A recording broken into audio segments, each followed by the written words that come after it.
Hello, everyone. I'm TzuChiao from the Kingsley Lab at Stanford University. Today, I'd like to present to you a collaboration with the Bediger Lab about how enhancer and promoters can communicate across TAP boundaries. So we have long been interested in how enhancer promoters find each other in the vast genome. And for a time, we thought we had the answer when we discovered that providing an environment for enhancer and promoter to interact with each other, and also demarcating their range of actions. However, we soon found there are many exceptions to this principle, that there are enhancers and promoters sitting on the opposite ends of a TAP boundary. We think that instead of marking them simply as exceptions, if we can understand the mechanisms behind how these things work, we will have a more comprehensive understanding of cis-regulation. Today, I would like to tell you about such an enhancer and promoter pair. Pitx1, a master regulator of vertebrate hind limb development, and its essential enhancer, PEN. So we know the loss of Pitx1 will reduce the hind limb size and also lead you to lose your kneecap and heel bones. Furthermore, Pitx1 expressed is specifically in the hind limb and not in the forelimb. And if you express Pitx1 ectopically in the forelimb, you will cause limb transformation, showing here a chicken wing and a chicken leg, except that it's not a chicken leg, but a wing ectopically expressing Pitx1. There's a similar genetic condition in human called the Lieberman syndrome, hallmarked by the arm-to-leg transformation of the patients. With the above evidences, we established that Pitx1 is the master regulator of vertebrate hind limb development. Now to its enhancer PEN. We know that if you knock out PEN, you decrease Pitx1 expression by about 45%. And also, you induce club feet in the animals, which is a hallmark phenotype of Pitx1 haploinsufficiency. And among the other limb enhancers of Pitx1, PEN is the strongest known one. However, PEN drives expression in both hind limbs and forelimbs when isolated and tested in the reporter construct. This is in stark contrast to Pitx1's hind limb specific pattern. So we know that the strongest Pitx1 enhancer drives expression in all four limbs. However, we also know that if you express Pitx1 in the forelimbs, it causes limb transformation. Luckily, in the wild type, Pitx1 is expressed only in the hind limbs. That leaves us wondering, why is PEN not activating Pitx1 in the forelimbs? To find this out, Kragestein et al. In 2018, they performed capture high C on developing mouse limbs, and showing here as the subtraction of the interactions between forelimb and hind limb, with the interactions more frequent in hind limb shown in red. And they saw that the interaction between Pitx1 and PEN is much stronger in the hind limb versus forelimb, leading them to propose that this difference in interaction frequency leads to the on or off of Pitx1 in hind limb versus forelimb. They further performed more experiments involving genetic modifications, increasing PEN-Pitx1 contact in the forelimbs, which leads to ectopic expression of Pitx1 in the forelimb and also limb transformation. So now we know that in the mouse genome, the gene Pitx1 interacts with its enhancer PEN, but they not only have to cross this 330 kilobases, but they also have to interact because they are separated by two TAT boundaries. So we ask, how do PEN and Pitx1 interact across these TAT borders? And also, how is such interaction regulated between forelimb and hind limb? Throughout this talk, I'll be using consistent color schemes marking Pitx1 with orange and the enhancer PEN with green and intermediate boundaries, yellow and lime. I will also color the TAs using similar color schemes, especially the tags between Pitx1 and pen. With the tag next to Pitx1 orange, the one next to pen green, and the one in between yellow. You can also see that Pitx1 and pen themselves are pretty close to tag boundaries. And on this high C map, we can also see that in addition to interaction between Pitx1 and pen, Pitx1 also interacts with intermediate boundaries, B1 and B2.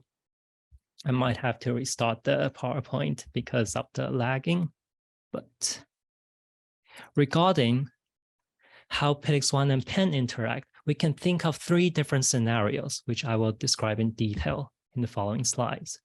The first is merge. It's when the intermediate tag borders got weakened and the whole thing merged into one big tag, in which the enhancer, marked by the green circle, and the promoter, marked by the orange circle, can interact within that big tag. The second case, stack, in this case, the tags remain intact.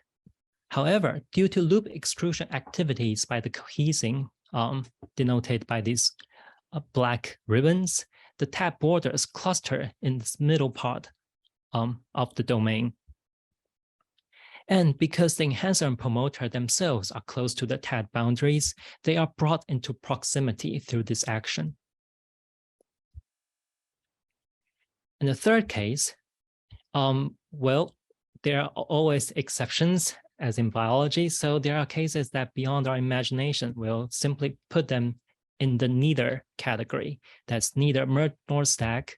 And in this case, the tags remain intact. The borders do not cluster with each other.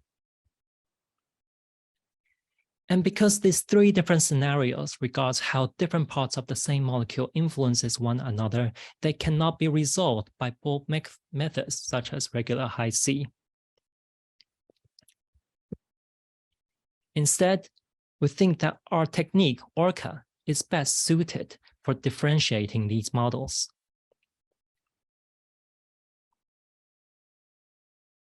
Oops. ORCA, optical reconstruction of chromatin architecture, is a technique probably familiarized by this crowd. It achieves single chromatin conformation through sequential DNA fluorescent in situ hybridization. In our case, we designed probes covering the 750 kilobase regulatory landscape of Pitx1 in 10 kilobase resolutions. And with that, we can for each chromatin, we can obtain 75 3D coordinates, including the coordinates of the Pitx1, of its enhancer pen, and the intermediate borders. We are pleased to see that ORCA, shown here on the upper right corner, recapitulates features discovered by capture high C, shown here on the lower left corner. By the sheer asymmetry of this plot, we can appreciate the astounding agreement between the 2 technically distinct methods. The same is true for the data obtained from forelimb. And when we subtract the 2 maps to see the difference between hindlimb and forelimb, we can see that features discovered by capture high C, such as the heightened interaction between pen and Pitx1, is also observed when using ORCA. With the method established, we're now ready to evaluate the 3 different scenarios. To do that, we first classify each chromatin observed by ORCA into the 3 different conformations. So if you have weak boundaries for both intermediate boundaries, you're classified as a merge. And if your Pitx1 is contacting either intermediate boundaries, you're identified as stack. Well, if you're neither of them, you're classified as neither.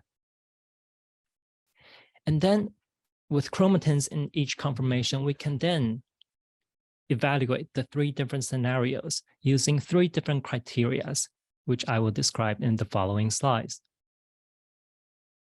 The first criteria, we know that the enhancer-promoter contact is achieved through the conformation of interest.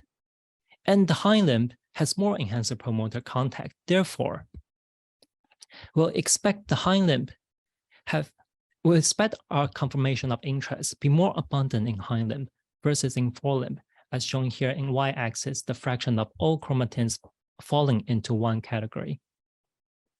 And we see that is the case for stack. Stack is the only conformation being more abundant in hind limb versus forelimb. Well, 10 points for stack.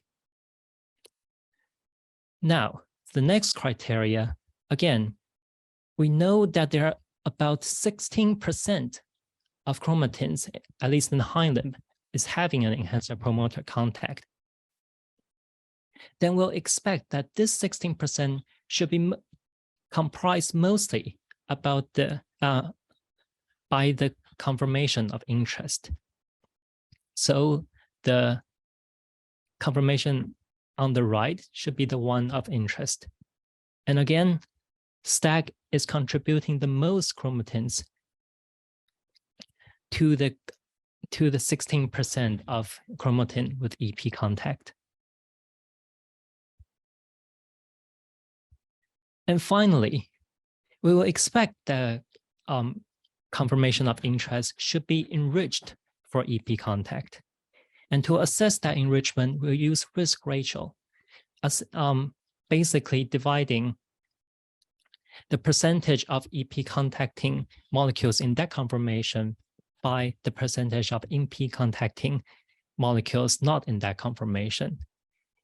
If you have a risk ratio of 1, that means it does not matter whether you're in that conformation or not. And for stack, it has a value over 2, meaning that it's 2 times more likely to have EP contact in stack versus not in stack. So stack beats all the others in all 3 criteria. It's more abundant in hind limb versus forelimb. It contributes most to EP interacting chromatins. And also, it is enriched for EP interaction. So if stack is indeed how Pitx1 and PEN interacts with each other, how then do hind limb cells increase stack formation? To find this out, we turn to simulation. Specifically, we use a loop extrusion polymer model in the Open2C framework developed by Fudenberg et al. In 2016. In this case, we use a simplified polymer with 4 CDCF boundaries with promoter and enhancer sitting on 2 of the boundaries. And then we manipulated border strengths, creating a high CDCF condition and a low CDCF condition. And we see that stronger borders promote stack formation. Here are polymers from the simulation.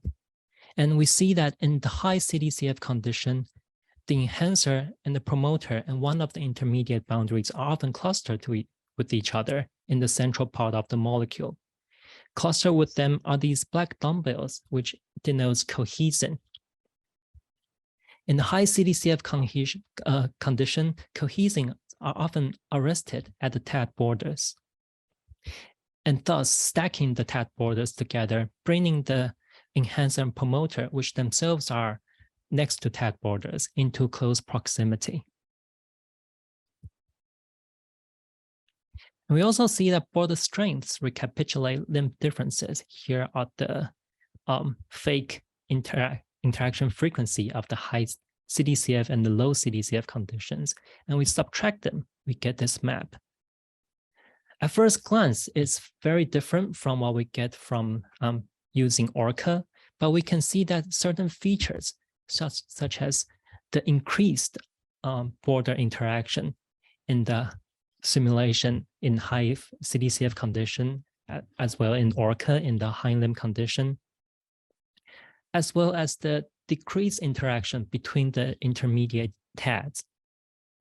At first, it seemed very puzzling how you can bring the ends of the chromatin together with the intermediate part further from each other. But the stack conformation provides an intuitive for how that could happen, where you can bring the end together with the intermediate parts further apart. And from published ChIP-seq data, we can see that hindlimb boundaries have higher CTCF signals, showing here on the lowest panel, subtracting forelimb from hindlimb.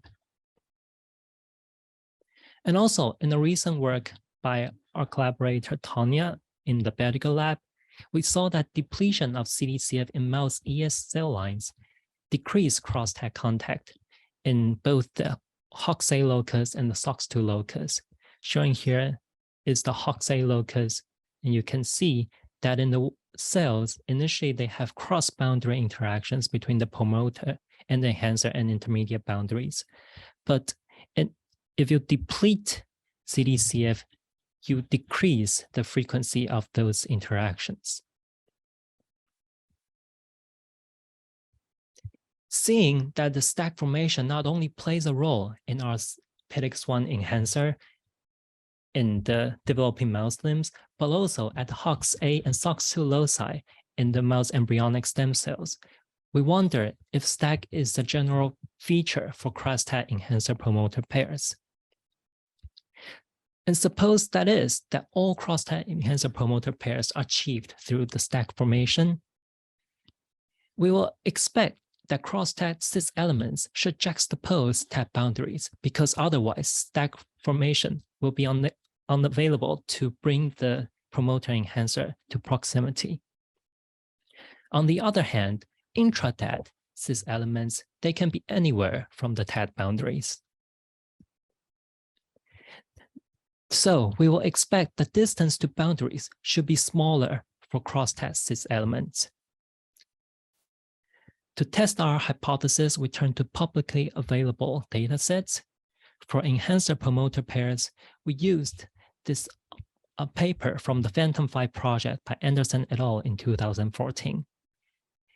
They characterized the enhancer RNA and mRNA across diverse human cell types and correlate which enhancer goes with which promoter. Importantly, in this data set, the enhancer and promoter pairs, the determination did not consider any TAD or boundaries, because otherwise, if we found any relationship between EP pairs and TAD boundaries, we are not sure about the validity of the data set of our finding. For the TAD boundaries, we use the classic Rao et al. 2014 paper because it's still one of the highest resolved human high-C map. And for this, we assume that most TADs are conserved across cell types.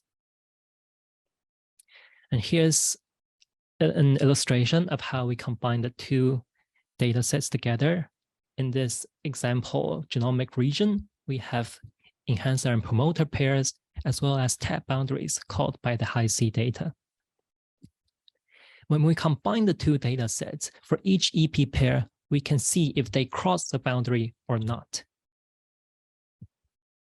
And for each EP pair, we calculated the distances of the enhancer and promoter to their nearest TAD boundaries. And we mark the bigger number of the two onto this axis, the max EP distance to a border. For this example, it's 75 kilobase. And we did that for all the cross-TAD EP pairs and all the intra-TAD EP pairs, and this is what we found. We found that cross-TAD EP pairs tend to be closer to a border compared to intra-TAD EP pairs, supporting our hypothesis that stack plays a role in all cross-TAD EP pairs.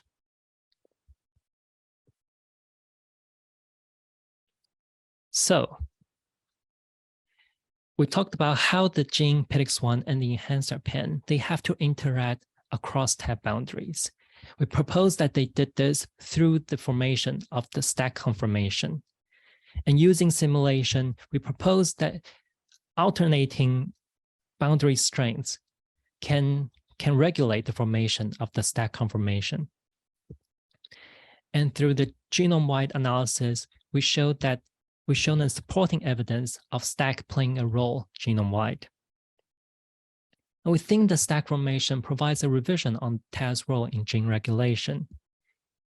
Previously, TADs are often thought of independent functioning units in the vacuum. It's useful for explaining intra-TAD EP pair interaction, but it fails to explain how inter-TAD enhancer promoters interact with each other. With the stack formation, we take into consideration of TAD's relative positions in 3D. And in this case, the proximity of a cis element to the border becomes relevant, introducing a new dimension in our understanding of cis regulation. Our work is now on preprint on bioRxiv, and I would be really grateful if you guys check it out. And with that, I would like to thank the members of the Pedicle Lab, members of the Kingsley Lab, my funding sources, and the DevBio department. With that, I would like to take questions. Thank you very much.